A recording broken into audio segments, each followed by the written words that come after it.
বৰ্তমান শিক্ষা ব্যৱস্থাটোৰ যিটো ষ্টাইল সেইটো হৈছে নম্বৰমুখী। কেৱল নম্বৰৰ প্ৰতিযোগিতাত বৰ্তমান শিক্ষা ব্যৱস্থাটো গৈ আছে।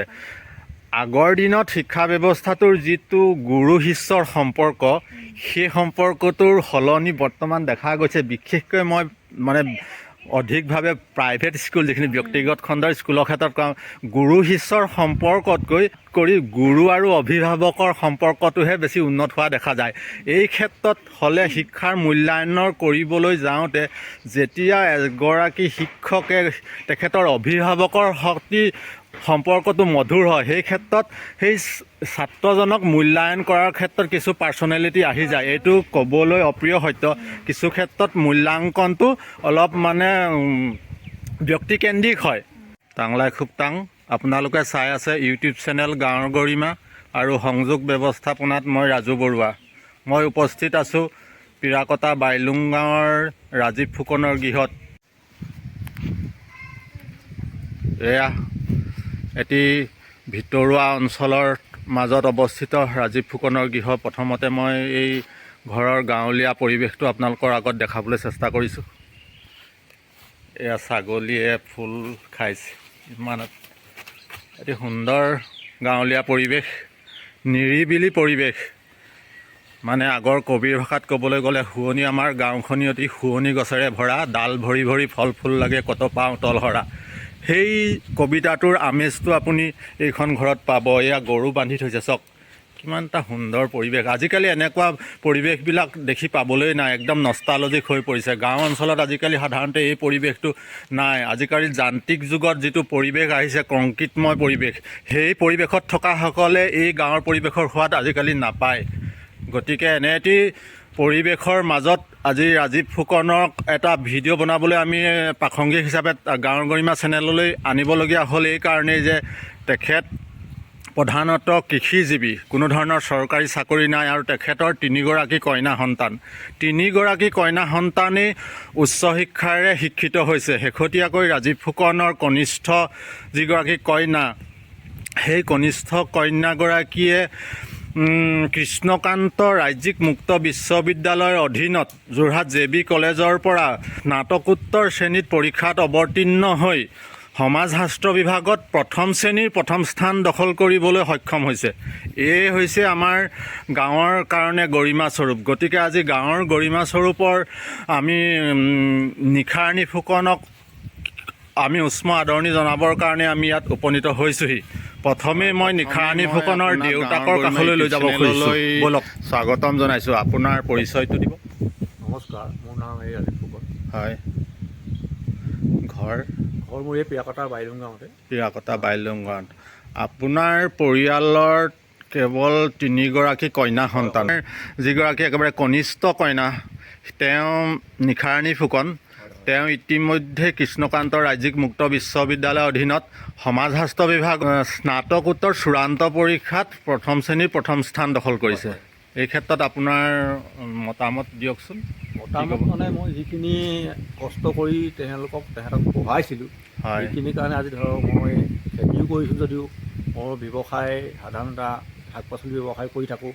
এনেধৰণে গোটেই নিজৰ পৰিয়ালটো আজি চলাই আছোঁ। লগতে তেহেঁতিও মোৰ কথামতে এনেকৈ উচ্চ শিক্ষাত শিক্ষিত হ'বৰ কাৰণে সিহঁতি পঢ়িবলৈ কষ্ট কৰিছে। যথেষ্ট কষ্ট কৰি ত্যাগ স্বীকাৰ কৰি যথেষ্ট কষ্ট মাজতে পঢ়ি ইমানখিনি পাইছেগৈ। এইখিনি পাবগৈ বুলি মই সঁচাকৈ নিজে ভবা নাছিলোঁ। পালেগৈ। এইখিনি মোৰ ভগৱানৰ ওচৰত প্ৰথম তেওঁৰ ওচৰতে তেওঁ কিবা বুলি ভাবিছোঁ আৰু। নিশ্চয়, বহুত বহুত ধন্যবাদ। আমি এতিয়া যাম নিখাৰণী ফুকনৰ ওচৰলৈ। হয়, আমি সংযোগ হ'বলৈ গৈ আছোঁ এয়া নিখাৰণী ফুকনৰ ওচৰলৈ। নিখাৰণী, তোমাক আমাৰ গাঁৱৰ গৰিমা ইউটিউব চেনেলৰ তৰফৰ পৰা তোমাৰ এই কৃতকাৰ্যতাৰ কাৰণে বহুত বহুত শুভেচ্ছা জ্ঞাপন কৰিলোঁ। নমস্কাৰ। সৰ্বপ্ৰথমে আপোনালৈও মোৰ ফালৰ পৰা অশেষ ধন্যবাদ জ্ঞাপন কৰিছোঁ, মোৰ এই কণমানি সফলতাটো শুভেচ্ছা দিবলৈ অহা কাৰণে। এনেকুৱা এটি গাঁৱলীয়া পৰিৱেশত ইমান এটা দুৰ্গম অঞ্চলৰ পৰা তুমি বিশেষভাৱে এই কৃতকাৰ্যতা কৰি আমাৰ গাঁৱলৈ গৌৰৱ কঢ়িয়াই আনিছা। গতিকে এইটো কোনো গুণেই সৰু হ'ব নোৱাৰে। যাই কি নহওক, প্ৰথমে তোমাৰ এই কৃতকাৰ্যতাৰ বিষয় আৰু ব্যৱস্থাপনা সম্পৰ্কে অকণমান কোৱাচোন। তুমি মই কৃষ্ণকান্ত সন্দিকৈ ৰাজ্যিক মুক্ত বিশ্ববিদ্যালয়ৰ অধীনত যোৰহাট জগন্নাথ বৰুৱা বিশ্ববিদ্যালয়ৰ পৰা হয় মাষ্টাৰ ডিগ্ৰী কৰিছোঁ। হয় এতিয়া মই চূড়ান্ত পৰীক্ষাত সমাজশাস্ত্ৰ বিভাগত। সমাজশাস্ত্ৰ বিষয়ত মানে প্ৰথম স্থান লাভ কৰিবলৈ সক্ষম হৈছোঁ। হয় হয় ভাল লাগিছে, দুটা ডিগ্ৰী পাইছোঁ। হয় ভগৱানৰ কৃপা বুলিয়ে ক'ব লাগিব। ভগৱানক বহুত বিশ্বাস কৰোঁ। হয় মা দেউতাৰো আশীৰ্বাদ আছে, আপোনালোকৰো আশীৰ্বাদ আছে, ৰাইজৰ নিশ্চয় নিশ্চয় সকলোৰে আশীৰ্বাদতে এইকণ সফলতা লাভ কৰিবলৈ সক্ষম হৈছোঁ আৰু। হয় হয় বৰ্তমান সময়ত যিটো মুক্ত বিশ্ববিদ্যালয়ৰ প্ৰক্ৰিয়াটোৰ প্ৰাসংগিকতাটো শিক্ষাৰ ক্ষেত্ৰত যথেষ্টখিনি আগবাঢ়ি আহিছে। গতিকে তুমি অকণমান তোমাৰ ছাত্ৰ ছাত্ৰীসকলক, আগন্তুক যিসকল ছাত্ৰ ছাত্ৰী আছে সেইসকলক ইয়াত অৱতীৰ্ণ হৈ শিক্ষা গ্ৰহণৰ কাৰণে অকণমান তোমাৰ এই গোটেই প্ৰক্ৰিয়াটো এডমিশ্যনৰ পৰা আপটো তোমাৰ ক্লাছ কৰা নকৰা কেনেকুৱাকৈ পৰ্যায়টোৰ বিষয়ে অকণমান তুমি যদি বৰ্ণনা দিয়া, তেতিয়া মই ভাবিছোঁ আমাৰ অগ্ৰজসকলৰ কাৰণেও যথেষ্ট সুবিধা হ'ব। গতিকে এই প্ৰক্ৰিয়াটোৰ বিষয়ে অকণমান কোৱাচোন, কেনেদৰে প্ৰক্ৰিয়াটো আৰম্ভ কৰা হয়? মই ক'ব বিচাৰিছোঁ যে কৃষ্ণকান্ত সন্দিকৈ অধীনত ক্লাছ মানে পঢ়াটো যথেষ্ট লাভৱান। যিসকল লোকে কৰ্মজীৱিত মানে চাকৰি কৰি আছে তেওঁলোকৰ সময় মানে নাথাকিব পাৰে। নিশ্চয় তেওঁলোকৰ বিভিন্ন ডিগ্ৰী ল'বলৈ স্কুলৰ পৰা ক'ব পাৰে। তেওঁলোকৰতো সেইকাৰণে মানে তেওঁলোকে দূৰ শিক্ষা এইটোত শিক্ষা গ্ৰহণ কৰি পিনি লাভৱান হ'ব পাৰে। আৰু কওঁ যে মই যিসকল মানে আৰ্থিকভাৱে অলপ পিছপৰা বুলি ক'ব পাৰে, অনগ্ৰসৰ আৰ্থিকভাৱে পিছপৰা ক্ষেত্ৰতো এই ক্ষেত্ৰত মানে শিক্ষা লাভ কৰিবলৈ যথেষ্ট সুবিধা হয়। তাৰপিছত মই আহ্বান জনাব বিচাৰোঁ যে আপোনাৰ এই চেনেলটোৰ তৰফৰ পৰা ডিষ্টেঞ্চ এডুকেশ্যনটো বহুত লাভৱান হয়। ৰেগুলাৰটো কৰিবলৈ মই আগতেই কৈছোঁ, আৰ্থিকভাৱে কিছুমান সবল নহয়, পাৰ্থক্য সেইটোৱে আৰু। মই তোমাক এইখিনিতে সুধিব বিচাৰিছোঁ যে যিহেতু আৰ্থিকভাৱে অনগ্ৰসৰ পৰিয়ালৰ ল'ৰা ছোৱালীখিনিয়েও এই দূৰত্ব শিক্ষাৰ যোগেদি শিক্ষা গ্ৰহণ কৰিব পাৰে, এনেই অনুমানিক কিমানমান টকা খৰচৰ ভিতৰত তেওঁলোকে ডিগ্ৰীটো ল'ব পাৰিব বাৰু? মাষ্টাৰ ডিগ্ৰী কৰিবলৈ হ'লে এতিয়া মিনিমাম 15-20 হাজাৰৰ ভিতৰত তেওঁলোকে ওলাই আহিব বাৰু। আৰু ইয়াত শিক্ষাটোতো ক্লাছ কৰিবগৈ নালাগে, যিহেতু ঘৰতে থাকি কৰিব। পৰীক্ষা অনলাইন ক্লাছ হয়। অনলাইন ক্লাছ হয়। এতিয়া JB ইউনিভাৰ্চিটিত মানে শনিবাৰে দেওবাৰে ক্লাছটো হয় আৰু। বাকী কলেজৰ বিষয়ে বৰ ভালকৈ নাজানো। মই যিহেতু তাৰ পৰাই কৰিছোঁ মাষ্টাৰ, তাত মানে ক্লাছ হয়। নিশাৰণী, তোমাৰ বিভাগটো হৈছে সমাজশাস্ত্ৰ বিভাগ। সমাজশাস্ত্ৰ বিভাগৰ আমি পাইছিলোঁ যিটো যৌথ পৰিয়াল, সেই যৌথ পৰিয়ালটো প্ৰায় এতিয়া কনভাৰ্ট হৈ আছে একক পৰিয়াললৈ।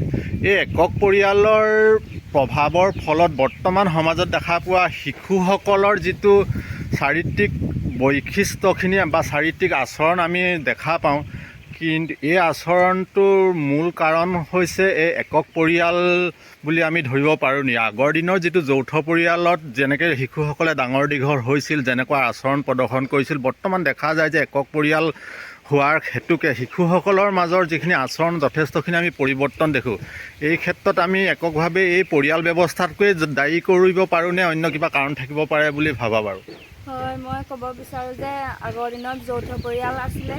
যৌথ পৰিয়াল মানে কি হয়, কেইবাটাও পৰিয়াল মানে একেলগে থাকি একেটা আমি পঢ়িবলৈ পোৱা মতে একেটা চৌকাতে বনাই খোৱা, সেইটোকে আমি যৌথ পৰিয়াল বুলি ধৰি ল'ব পাৰোঁ।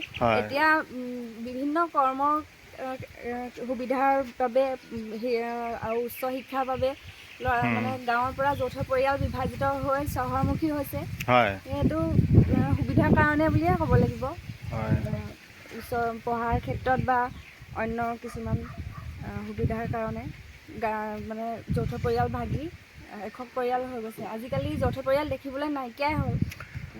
বৰ্তমান শিশুসকলৰ এই আচৰণটো অকণমান যদি আমি আপগ্ৰেড কৰিব বিচাৰোঁ, যে মানে শিশুসকলে প্ৰায় কম কথা ক'ব বিচাৰে, খঙত থাকিব নিবিচাৰে, এই আচৰণটোৰ প্ৰকৃততে বৰ লক্ষণটো আমি ভাল দেখা নাই আগৰ যিটো আছিলে ব্যৱস্থা। গতিকে এই আচৰণটো আমি অকণমান যদি শিশুসকলক ওপৰলৈ আনিব পাৰোঁ, তাৰ কাৰণে কিবা পৰামৰ্শ দিব পাৰিবা নেকি? তাৰ কাৰণে মই ক'ব বিচাৰোঁ যে এই ক্ষেত্ৰত অভিভাৱক অভিভাৱিকাৰ দায়িত্বটো বহুত বেছি।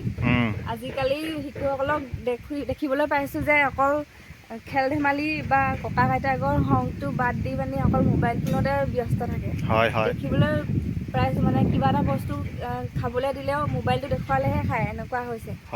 কিন্তু এইটো কৰিব নালাগে, তেওঁলোকৰ বহুত ক্ষতিও হয়, চকুৰ ক্ষতি হয়, মানসিকভাৱেও হেৰি হয়, ক্ষতি হয়। এই ক্ষেত্ৰত অভিভাৱক অভিভাৱিকাৰ দায়িত্বটো বেছি আৰু তেওঁলোকে সজাগ হ'ব লাগে। মোবাইলটো বাদ দি মানে খেল ধেমালিত গুৰুত্ব দিব লাগে। নিশ্চিতকৈ শিক্ষা ব্যৱস্থাৰ আন্তঃগাঁথনিটো বহুত ওপৰলৈ গৈ আছে। সাক্ষৰতা হাৰ বৃদ্ধি পাইছে, কিন্তু সাক্ষৰতা হাৰ বৃদ্ধি পালেই যে গুণগত মানদণ্ড বৃদ্ধি পাইছে বুলি ক'ব নোৱাৰোঁ। গতিকে এই ক্ষেত্ৰত শিক্ষাৰ যিটো গুণগত মানদণ্ড অকণমান যদি ওপৰলৈ নিবলৈ হয়, শিক্ষাৰ ব্যৱস্থাটোৰ কিবা পৰিৱৰ্তন কৰিব লাগে বুলি ভাবা নেকি বাৰু? শিক্ষা ব্যৱস্থাৰ পৰিৱৰ্তন আগতকৈ বহুত হৈছে। এতিয়া মানে চৰকাৰে বহুতখিনি চেষ্টা কৰি আছে শিক্ষা ব্যৱস্থা আন্তঃগাঁথনিটো উচ্চ পৰ্যায়লৈ নিয়াৰ ক্ষেত্ৰত। এইখিনিয়ে আৰু বৰ্তমান শিক্ষা ব্যৱস্থাটোৰ যিটো ষ্টাইল সেইটো হৈছে নম্বৰমুখী, কেৱল নম্বৰৰ প্ৰতিযোগিতাত বৰ্তমান শিক্ষা ব্যৱস্থাটো গৈ আছে। আগৰ দিনত শিক্ষা ব্যৱস্থাটোৰ যিটো গুৰু শিষ্যৰ সম্পৰ্ক, সেই সম্পৰ্কটোৰ সলনি বৰ্তমান দেখা গৈছে। বিশেষকৈ মই মানে অধিকভাৱে প্ৰাইভেট স্কুল, যিখিনি ব্যক্তিগত খণ্ডৰ স্কুলৰ ক্ষেত্ৰত আৰু অভিভাৱকৰ সম্পৰ্কটোহে বেছি উন্নত হোৱা দেখা যায়। এই ক্ষেত্ৰত হ'লে শিক্ষাৰ মূল্যায়নৰ কৰিবলৈ যাওঁতে যেতিয়া এগৰাকী শিক্ষকে তেখেতৰ অভিভাৱকৰ সৈতে সম্পৰ্কটো মধুৰ হয়, সেই ক্ষেত্ৰত সেই ছাত্ৰজনক মূল্যায়ন কৰাৰ ক্ষেত্ৰত কিছু পাৰ্চনেলিটি আহি যায়। এইটো ক'বলৈ অপ্ৰিয় সত্য, কিছু ক্ষেত্ৰত মূল্যাংকনটো অলপ মানে ব্যক্তিকেন্দ্ৰিক হয়। গতিকে এই ক্ষেত্ৰত কিবা পৰামৰ্শ আগবঢ়াবা নেকি? মই পৰামৰ্শ আগবঢ়াব পৰাকৈ ইমান মানে হেৰি হোৱা নাই, মানে যোগ্য হোৱা নাই। তাৰমানে শিক্ষাৰ মূল্যায়নটো যাতে সঠিক হ'ব লাগে, শিক্ষাৰ মূল্যায়নত ত্ৰুটি থকাৰ কাৰণে বৰ্তমান খুব যিখিনি পাৰদৰ্শী থকা ছাত্ৰ ছাত্ৰী, যিখিনি প্ৰকৃততেই মেধাৱী, সেই মেধাৱী ছাত্ৰ ছাত্ৰীসকল বঞ্চিত হৈ কিছুমান মেধাৱী নোহোৱা ছাত্ৰ ছাত্ৰীও মানে নম্বৰিং ক্ষেত্ৰত অলপ আগবাঢ়ি যোৱা দেখা যায়। এইটো মূল কাৰণ হৈছে গুৰু আৰু অভিভাৱকৰ সম্পৰ্কটো উন্নত হৈছে, কিন্তু হ'ব লাগে গুৰু শিষ্যৰ সম্পৰ্কটো মানে অধিক উন্নত হ'ব লাগে। গতিকে আমি আজি এই চেনেলৰ যোগেদি বাৰ্তাটো প্ৰেৰণ কৰিব পাৰোঁ যে গুৰু অভিভাৱকৰ সম্পৰ্ক মধুৰ হোৱাতকৈ গুৰু শিষ্যৰ সম্পৰ্ক মধুৰ হওক, এইটো কামনা কৰি আমি আজি তোমাৰ পৰা আমি বিদায় মাগিব খুজিছোঁ আৰু অনাগত দিনৰ কাৰণে তোমাক বহুত বহুত শুভেচ্ছা জনাইছোঁ। ৰং বয় বয়, জয় আই অসম।